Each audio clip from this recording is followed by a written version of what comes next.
তাকাতে হবে, তাকিয়ে তাকিয়ে পড়তে হয়। আবার তাকাও। পড়াশোনাটা কি তুই করবি নাকি ভেবেছিস? তো ভালো জিনিস, ভালো করে পড়াশোনা কর, শিক্ষিত হ। মূর্খ হয়ে থেকে গেলে হবে না। ঘুমোলে ভেতরে বিদ্যা ঢুকবে না, বিদ্যাটা ঢোকার জন্য ওটা পড়তে হয়। ঘুমিয়ে ঘুমিয়ে ইনবিল্ট নাকি ঢুকে যাবে ভেতরে বিদ্যা। ওর বিদ্যা হচ্ছে মনে হচ্ছে ভেতরেই আছে, ইনবিল্ট আছে, তাই না? কি বই পড়ছো জানো? নাম জানো ওটার? তা তো জানো না। কয়েকদিন তাকাতে হবে, তাকিয়ে তাকিয়ে পড়তে হয়। আবার তাকাও। আবার তাকাও। তাকিয়ে তাকিয়ে পড়তে হয়।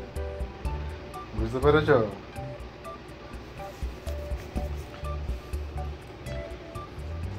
কি হলো?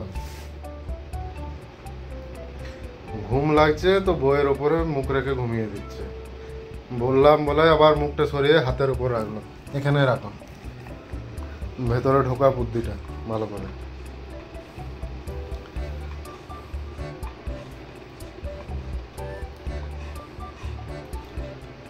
চিন্তা নেই, 2 মাস লাগবে শরীরটা ঠিক হতে।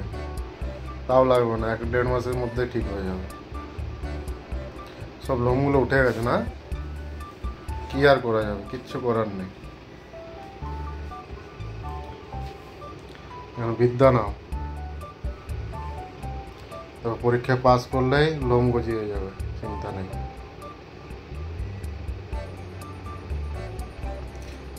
ঘুমোলে হবে না, ঘুমোলে পরীক্ষায় পাস করতে পারবে না। ঘুম বাদ দিয়ে তাকাতে হবে। এদিকে তাকাও, তাকাও। গুড বয় না তুমি? একটা জিনিস খাবে? না, খাও। খেতে পারবে? ওটা আনারস।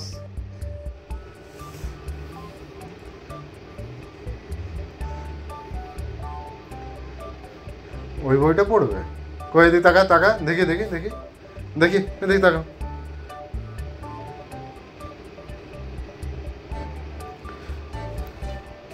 বুঝতে পেরেছিস তো? তাহলে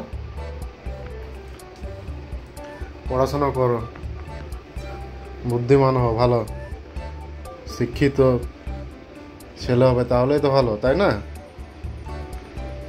এরকম মূর্খ হয়ে পড়ে থাকলে আর হবে না। ওখানে রাখো, মুখটা রাখো। ওটা কামড়ালে আর হয় না বুদ্ধি, গুলে খেয়ে নিবি নাকি?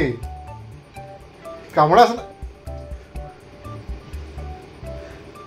কামড়ে কামড়ে মানে বলছে বিদ্যাটা আমি গুলে খেয়ে নেবো। ঘুমিয়ে দাও, চুপচাপ ঘুমিয়ে দাও, অটোমেটিক বিদ্যা ভেতরে ঢুকে যাবে।